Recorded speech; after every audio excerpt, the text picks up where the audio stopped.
ส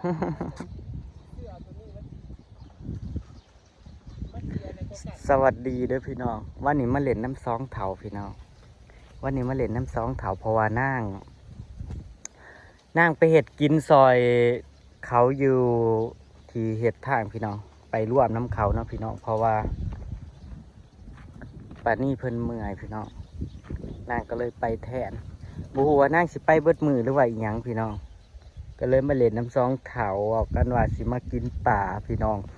นัดกันกับซุ่มทีมงานพี่น้องนางอาตีแม่นางดาราสาวหันพี่น้องแต่ยังบ่มาสิได้กินยุมือนี่นั่นป่านะว่าสิมากินป่าสิได้กินยุสิได้มาเห็ดหัวซอยซุ่มสองเถานี่แหละพี่น้อง ได้กินแล้วแต่เขาบ่มายักถือซุ่มเพิ่นเห็ดหัวใหม่พี่น้องเพราะว่าเจ้าของบ้านเพิ่นสื่อดินออกมานี่พี่น้องเพิ่นก็เลยล้อมซ้ำสิปลูกบัดนี้ซ้ำสิปลูกคลองซ้ำสิลงคลองพี่น้องกวางกว่าเก่า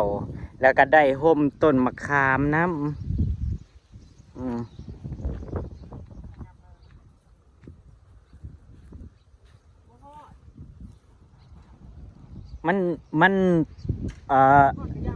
มันยาวอยู่ได้นี่มันยาวอยู่มันสิได้หอดคนละคนนั้นมันสิได้อ้อมหอดฟังคนละขนาดของเฮาที่พอจีน่าสื่อมาให้เฮาว่ามันน้อยๆเฮาว่ามันสิก็ยังเหลือรอบนั้นรอบหัวพักน่ะพาสแลนด์มวนนึงนั่นแม้นอยู่100 เมตรแต่ว่ามันพันอันนี้มันจักแมสอะแบบนี้มันสิทนกลัวพี่น้องมันสิทนกลัวแบบนี้นะตะนางแบบนี้มันสิทนกลัวเขาบอกค่อยตัดเลยตัดหรอมันสิทนกลัวผ่าแซลมสีดำนะพี่น้อง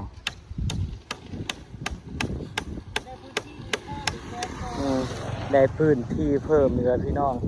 กว้างกว่าเก่าปี๊ดสะออนเด้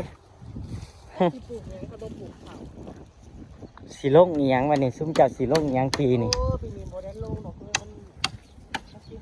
พี่น้องมึงไงโอ้ได้เฮือนต่างเป็นลังหนึ่งลูกชายคนเดียว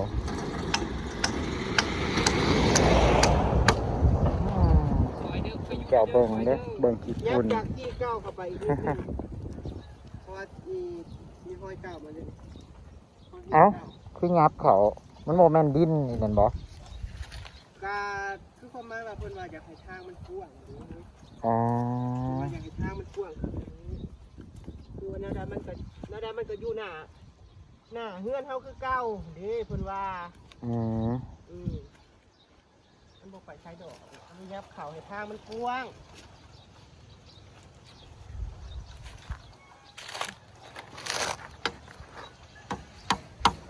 ที่เราคอยซื้อสองเท่านี่แหละซื้อพี่น้องตั้งว่า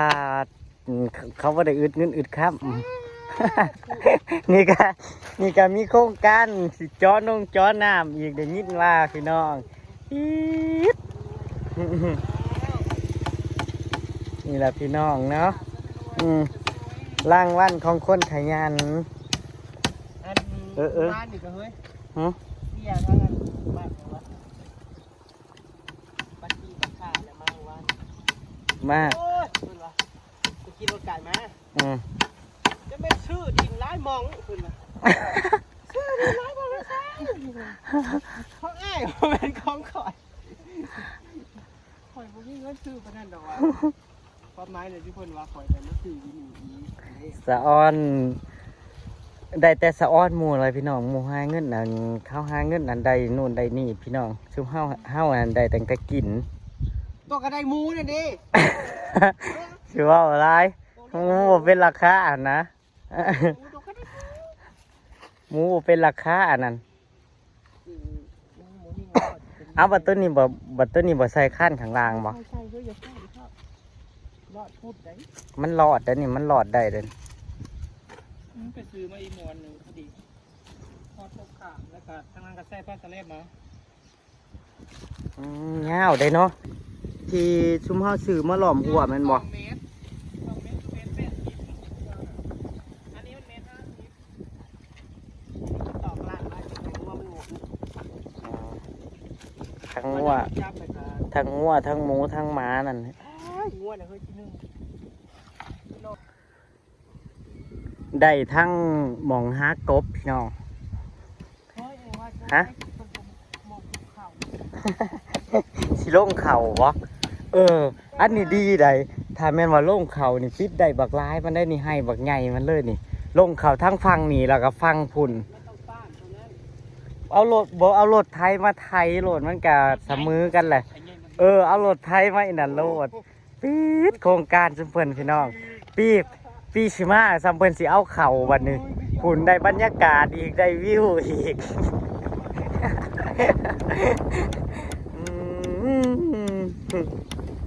พี่น้องเบิ่งแน่มันสิบ่ได้หึ พูดมันไม่ได้ฮอตคิดสอบ ปีนี้ทางนี้ก็20กว่าสอบทั้งผู้ดีก็10กว่าสอบปี๊ดซ้ำสิเอาพี่น้องเขาบัดนี้ซ้ำสิขาย เนาะก็ดีเดี๋ยวทางนี้ก็น่าทางนี้ ข้างนี้ก็หน้าข้างนั้นก็หน้าได้บรรยากาศถ่ายคลิปอีกคักพี่น้องเอ้ย ง่ายจังวะ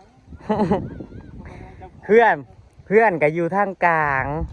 ทางนี่กับเขาทางปุ่นกับเขาหันกับน้องป่าพี่น้องแล้วก็ได้ต้นมะขามป้ายฝ้ายอีกพี่น้องจำได้บ่ได้ห่มอีกพุ่นได้มะขามคล้ายอีกมึงเนี่ยมะขามก็ได้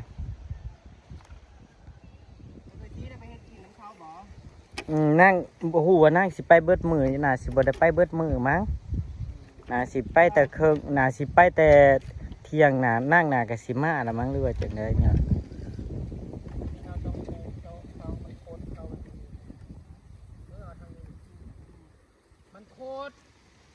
แล้วก็เอาตะข่ายออมพี่น้องออมตะข่าย จะงัดเข้าแบบนี้ตะปูเจ้ามันมีได้เด้อเฮ้ยตะปูเจ้าเนี่ย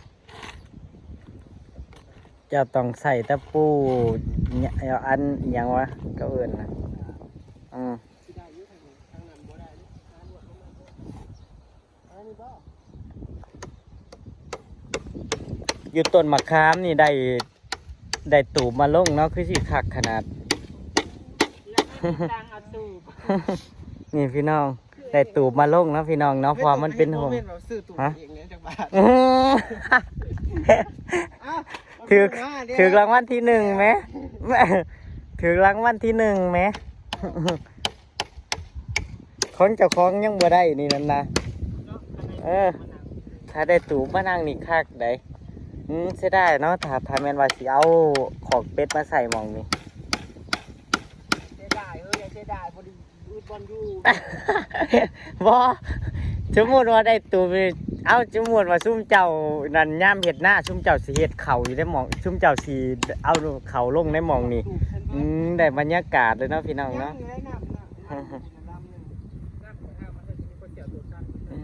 กว้างกว่าเก่าบ่นี่ข้างหลังก็มีพื้นที่คักพี่น้องบ่แน่ข้างหลังก็ได้พื้นที่บักหลายมันเลยตาอ่อนซ้อนเนาะมีลูกชายคนเดียวแต่ว่าหาเงินเก่งนี่พี่น้องสื่อดินเบิ่งแน่จากที่ข้างหลังนั่นผู้ที่ติดกับหลังห้องน้ำพี่น้องบัดนี้ได้ออกกวางเลยพี่ได้พื้นที่คักขึ้นคัก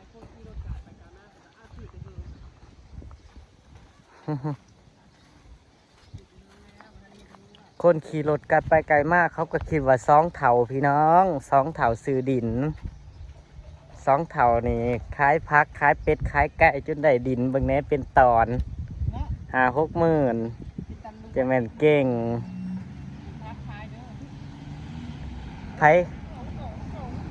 บัดนี้เจ้าสิมีครูแข่งร้ายแล้วบัดนี้ปี๊ดเบิ่งแน่เขาขับรถนะพี่น้องขับรถไว้ซุ่มเจ้าเบิ่งขี้ฝุ่นฝุ่นปี๊ดขี้ฝุ่น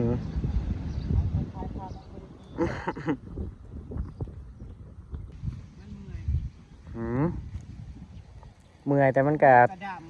เมื่อยแต่มันก็ได้ ำแตก เมื่อยแต่มันก็ได้เป็นกอกเป็นกำ มือกระแตกมือกระด้างเล็บกระชอยไม่เข้าไปเอาไม้อันหนึ่งมาต่อนี่มันก่อน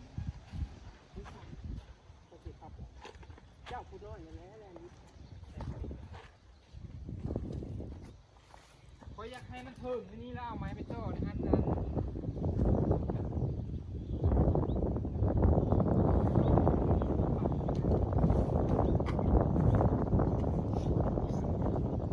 โอ้ยขาด ไปหานี่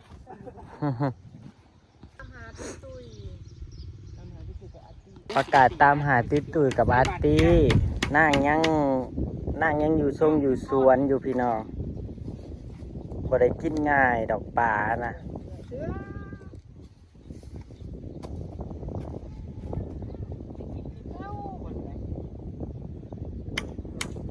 เขาคิดว่านั่งลงมาหรือใดตอนเขาสิมานั่นเขาบอกก็นั่งบอกว่าไปนางว่า นางเป็นคนสวย อืม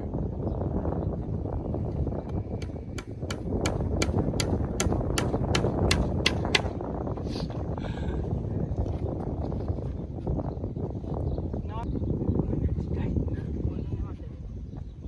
มันสิมาหอดใส่หมวนตัวนั้น เก่าพาจะได้สิหมด มันสิหอดหมองนั้นอยู่ปะ หมดที่ดอก อีกหมวนหนึ่งพูดดีพ่อเลย อันนี้ก็ตอกลาดนวดอ่ะง้อมันมากมุ่นได้สมิงนะ ทั้งงัวทั้งหมูทั้งหมานั่นแหละ เลยมาเนี่ยมันได้ก็มาดูเลยละมาเขาเก่า ตอกลัดงัวพี่น้อง ง่วน งัวเข่าได้งัวมันหมุนแห้งถ้าสมมติว่าปลูกเขาพี่น้องแม่นบ่อยู่หลุดแล้ว มันเห็นเขียวๆบ่ได้มันหมุนหลุดงัวนะ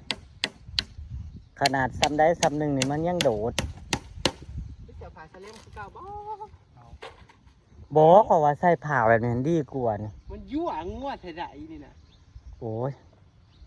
เบิ่งกระซาดทูสะอาดตาอีก มันเข่าบ่ได้ดอกซ้ำนั่นนะ ยั่วนั่นคืองัวนั่นแหละ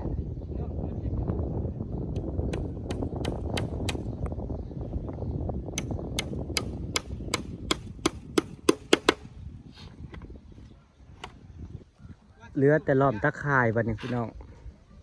มันสิบ่ลวกอันนี้บ่เนาะโอ้ย ฮะ มันสิบ่ลวกอันนี้เขาบ่ซะเข้าไปสู้ต้นเสาเอามันเป็นเลยเอามา ก็ต้องมาขุดดินถมตีนมันอีกบัดนี้เนาะ ขุดดินผม ขุดดินถมนี่พี่น้องคันสันบ่อยู่ขุดดินถมตีน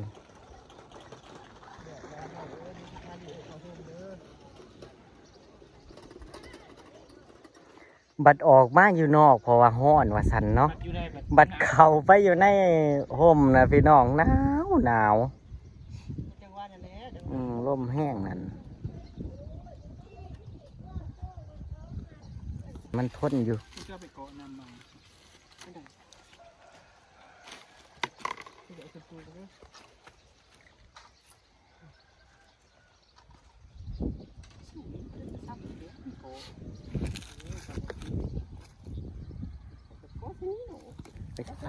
สิพาซุมเจ้าไปเบิ่งพักสองเถาพี่น้องยังสิมาเห็ดซอยเพิ่มดอกไม้เบิ่งเนี่ยขายน้ำกับบ่ท่านนี่พี่น้องใหญ่น้ำกับบ่ท่านขนาดว่าร้ายขนาดนี้ได้นี่เบิ่งเนี่ยมาคุ้งนะน้ำน้องเพิ่นกระสิบกแล้วเหลือสับมีพี่น้อง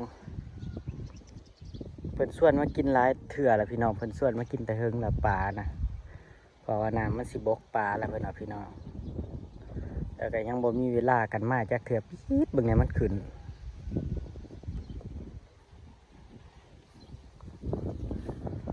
รอซุ่มแม่นางพี่น้องมาตึกสอนลีนากินแห้งเบิ่งเนี่ย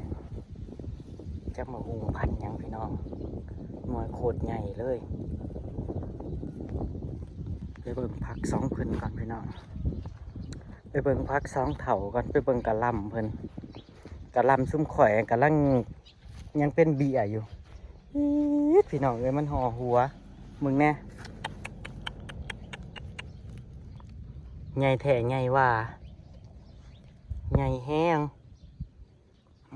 มึงแน่ห่อหัวจนเบิด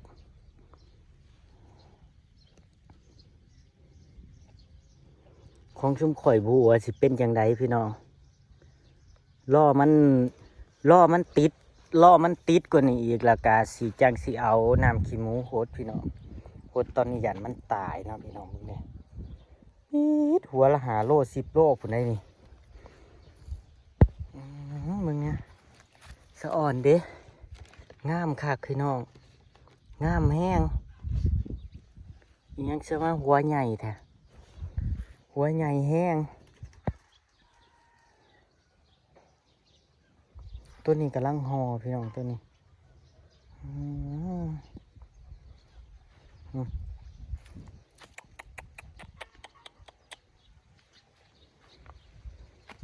นักเลยพี่น้องนักแห้งเนี่ย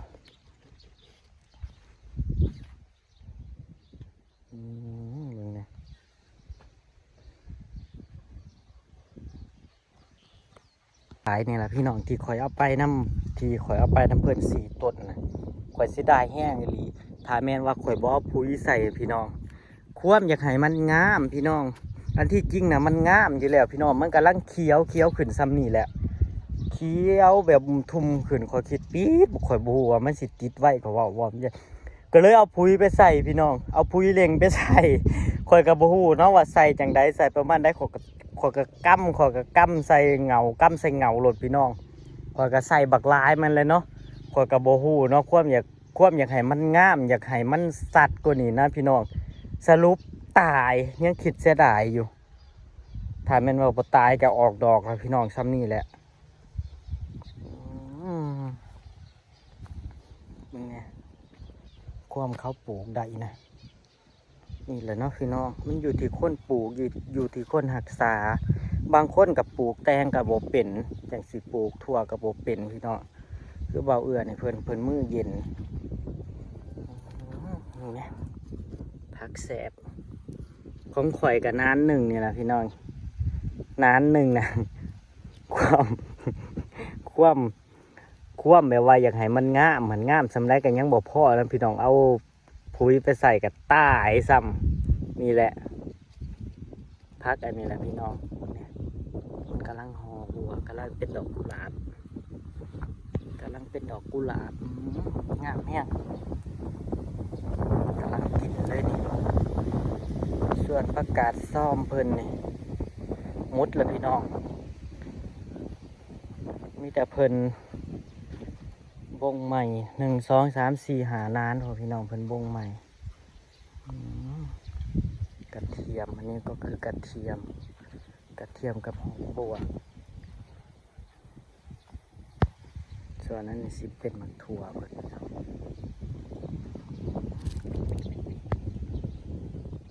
ป้าพี่น้องเสียมลาผ้าจากแล้วพี่น้องได้ก็ขอบุญขอบคุณเด้อพี่น้องที่เขามารับส้มนะพี่น้องขอบคุณทุกกำลังใจเนาะพี่น้องที่มีให้กันเสมอมาฝากดูโฆษณานี่เด้อพี่น้องเด้อรอซุ่ม2 นางมาพี่น้องติดตามคลิปหน้าไว้กันพี่น้องไปแล้วสวัสดีครับผมรอซุ่ม2 นางมาหลังจากสิลงน้องกันพี่น้องจักสิได้กินจากโมงบุ